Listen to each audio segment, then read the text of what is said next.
할렐루야. 8월 19일 수요일 새벽 기도를 시작하겠습니다. 사도신경으로 우리의 신앙을 고백합니다. 나는 전능하신 아버지 하나님 천지의 창조주를 믿습니다. 나는 그의 유일하신 아들 우리 주 예수 그리스도를 믿습니다. 그는 성령으로 잉태되어 동정녀 마리아에게서 나시고 본디오 빌라도에게 고난을 받아 십자가에 못 박혀 죽으시고 장사된 지 사흘 만에 죽은 자 가운데서 다시 살아나셨으며 하늘에 오르시어 전능하신 아버지 하나님 우편에 앉아 계시다가 거기로부터 살아있는 자와 죽은 자를 심판하러 오십니다. 나는 성령을 믿으며 거룩한 공교회와 성도의 교제와 죄를 용서받는 것과 몸의 부활과 영생을 믿습니다. 아멘. 찬송가 210장 찬양하시겠습니다. 찬송가 210장입니다.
성경 에스겔서 43장 1절에서 12절까지 말씀입니다.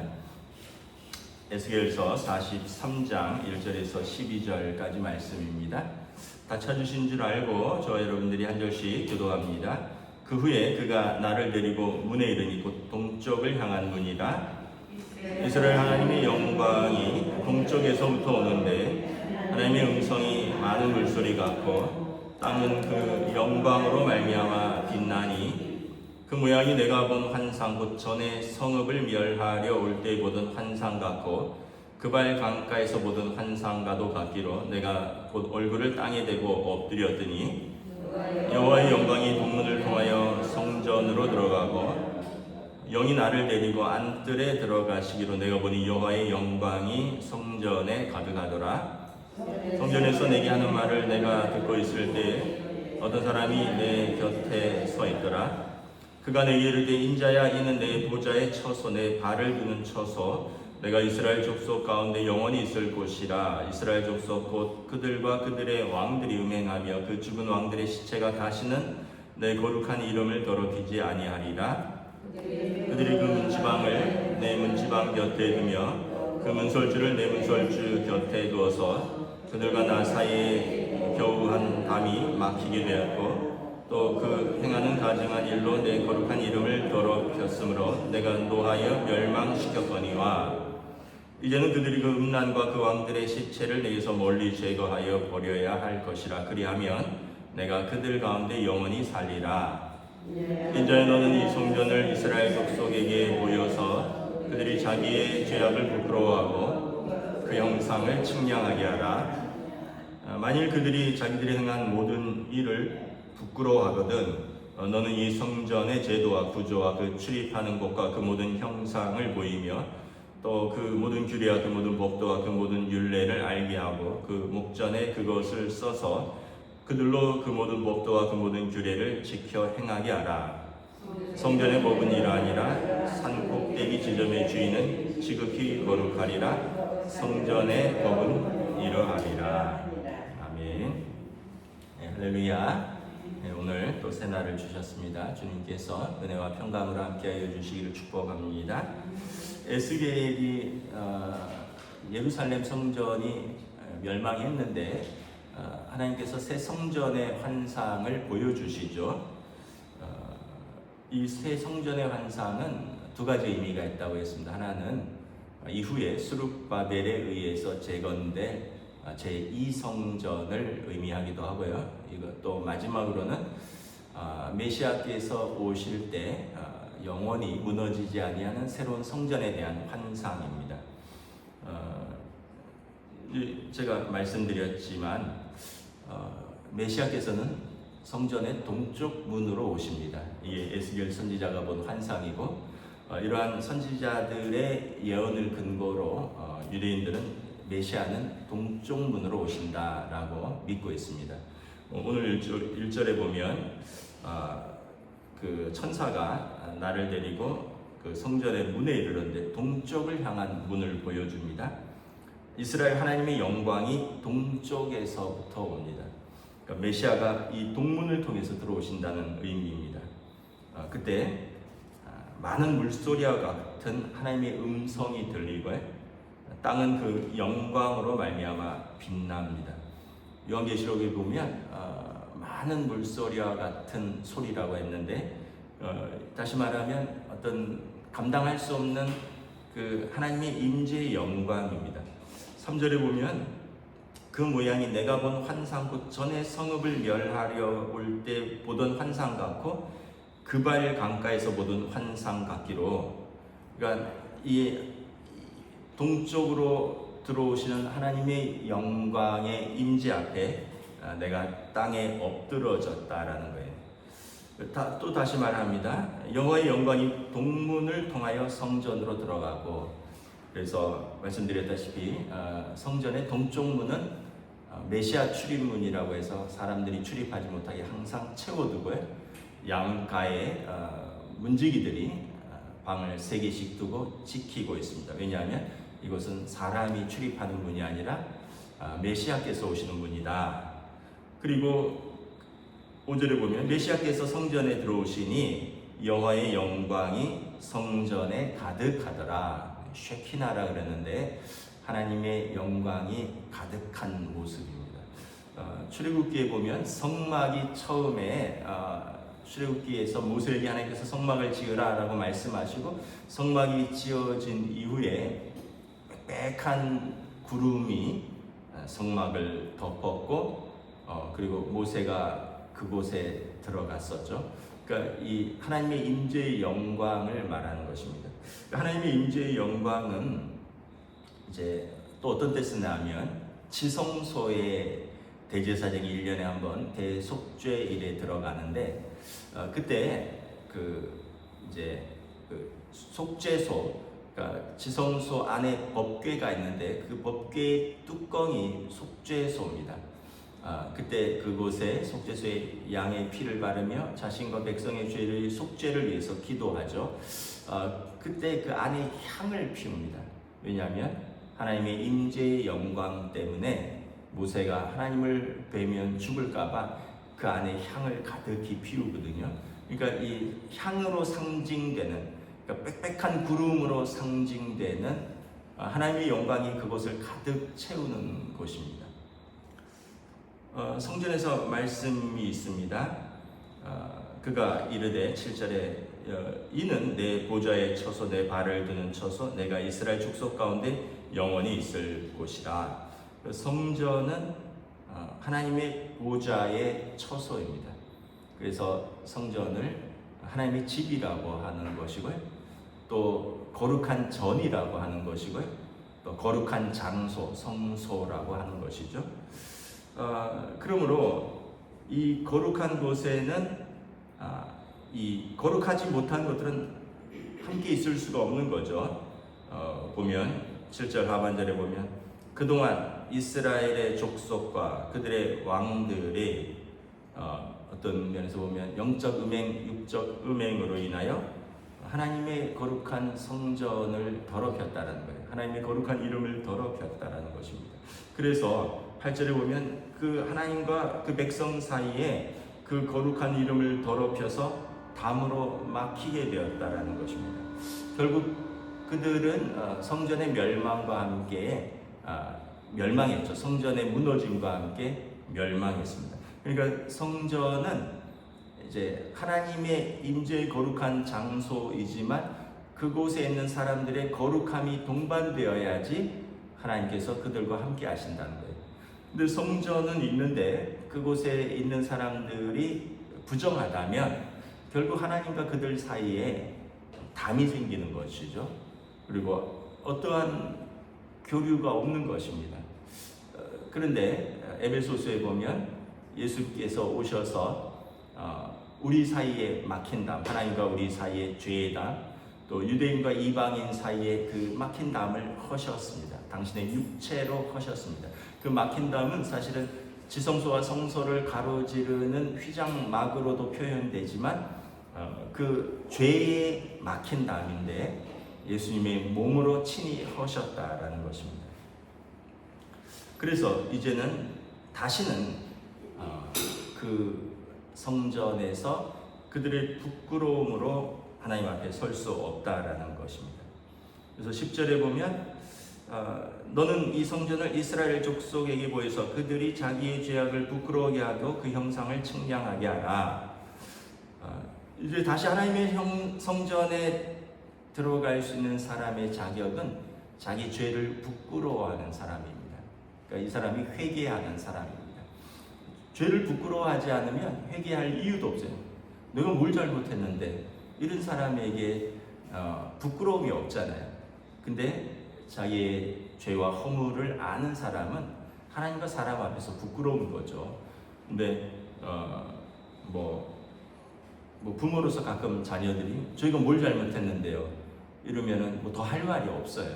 왜냐하면 자기가 아니라는데 그거 어떻게 하겠어요? 부모가 볼 때는 분명히 잘못됐는데 자기가 아니라 그러면 어떻게 해요? 자기가 깨달을 때까지 기다리면서 자기가 그 값을 치러야 돼요. 방법이 없습니다.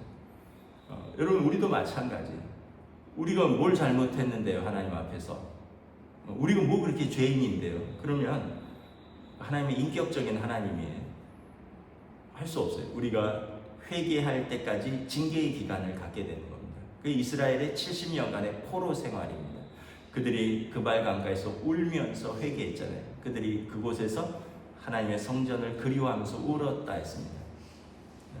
그래서 여러분 죄는 빨리 회개하는 것이 좋습니다.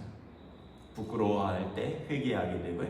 회개할 때 하나님과 우리 사이에 막힌 담이 허물어지는데 내가 뭘 이러면 그 기간은 한없이 길어진다. 깨달을 때까지 길어지고 부끄러워할 때까지 길어지고 그래서 그 깨달을 때까지 고통 속에 있는 것입니다.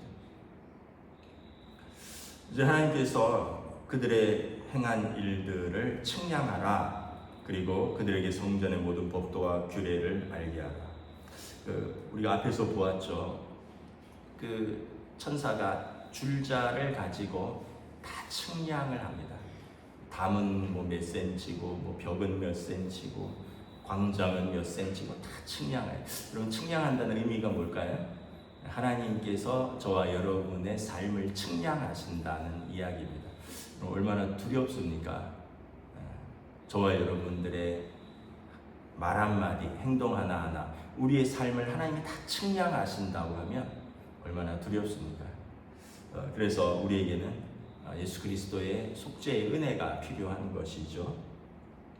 그리고 이제 자기의 죄악을 부끄러워하고 하나님의 성전을 영광을 본 사람은 이제 어떻게 해야 되느냐? 11절에 그 모든 법도와 율례를 알게 하고 그것을 지켜 행하게 하라는 것입니다. 그러니까 이제 자기 죄를 회개하고요, 하나님의 성전의 영광을 본 사람은 하나님의 말씀에 순종하는 사람입니다. 왜냐하면 진짜 회개는 그 다음에 순종으로 나아가거든요. 가짜 회개는 가짜 회개라고 하긴 뭐하고, 후회는 그냥 눈물만 흘리고 많은 건데, 진짜 회개는 눈물을 흘렸으면 삶의 방향이 바뀌는 거죠. 어떻게 바뀌냐면 이제는 하나님의 법도와 그 규례를 지켜 행하는 것으로.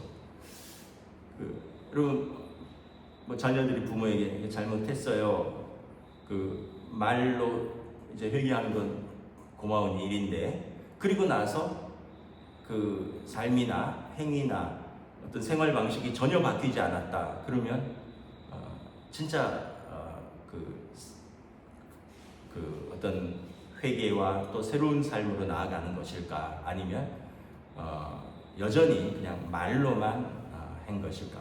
하나님 앞에서 우리 삶도 마찬가지겠죠. 저와 여러분들이 죄도 부끄러워하고 하나님의 영광도 사모하지만 우리가 여전히 하나님의 법은 못 지키겠다 한다면 그것이 진짜 회개로 이어지느냐, 이것이 진짜 하나님의 성전의 영광에 참여할 자로서 우리가 합당하겠는가 라는 것입니다.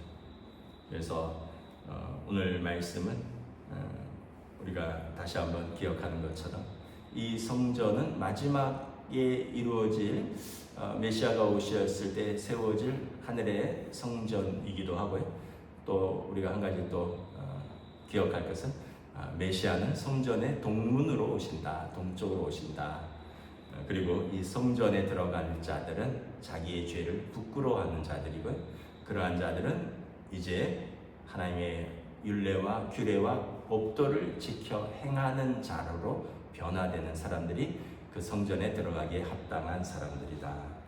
이것은 포로기에 있는 이스라엘에게 주는 말씀이기도 하고요. 오늘 또 저와 여러분에게 주시는 말씀이기도 합니다. 그래서 우리가 개개인이 하나님 앞에서 우리의 죄를 늘 돌아보며 하나님 앞에서 거룩한 하나님의 자녀로서 우리 삶을 지켜나가야 할 것이고, 그러한 사람들이 모여서 예배하는 곳이 성전이고, 성전은 하나님의 이름을 두신 곳, 하나님께서 거하시는 보좌이다. 그럴 때 그 영광에 참여하는 기쁨이, 또 생명의 의의 면류관이 주어진다라는 것입니다. 이 믿음을 가지고 또 오늘도 여러분 하나님 앞에서 믿음으로 승리하시는 복된 하루 되시길 축복합니다. 기도하겠습니다. 하나님의 은혜를 감사합니다. 오늘도 말씀 속에서 참으로 이스라엘의 지금 상황은 성전은 불에 탔고 그들이 성전이 세워졌고 하나님 앞에 예배하러 올라가던 그 시온산, 그 예루살렘 언덕은 다 무너졌으며 왕과 자신들은 포로로 사로잡혀가 있는 절망적인 상황이지만 하나님께서는 자기 백성을 잊지 아니하셨고, 그리고 자기 백성을 불러서 예배 받으실 그 성전의 회복을 약속하십니다. 그리고 이 성전의 회복은 가까이 있는 스룹바벨의 물리적인 성전의 회복이기도 하지만 장차 메시아께서 오셔서 예수님 재림하셔서 하늘의 보좌에서 친히 지으실 그 하늘의 성전, 그리고 그 성전에 들어가기에 합당한 성도들의 자격에 대해서 말씀하고 있습니다. 오늘 우리가 또 말씀을 통해서 다시 한번 우리의 삶, 우리의 믿음, 우리의 순종을 돌아보는 믿음의 시간으로 인도하여 주시옵소서. 감사를 드리오며 우리 주 예수 그리스도 이름으로 기도드리옵나이다. 아멘. 하늘에 계신 우리 아버지, 아버지의 이름을 거룩하게 하시며 아버지의 나라가 오게 하시며 아버지의 뜻이 하늘에서와 같이 땅에서도 이루어지게 하소서. 오늘 우리에게 일용할 양식을 주시고 우리가 우리에게 잘못한 사람을 용서하여 준 것 같이 우리 죄를 용서하여 주시고 우리를 시험에 빠지지 않게 하시고 악에서 구하소서. 나라와 권능과 영광이 영원히 아버지의 것입니다. 아멘.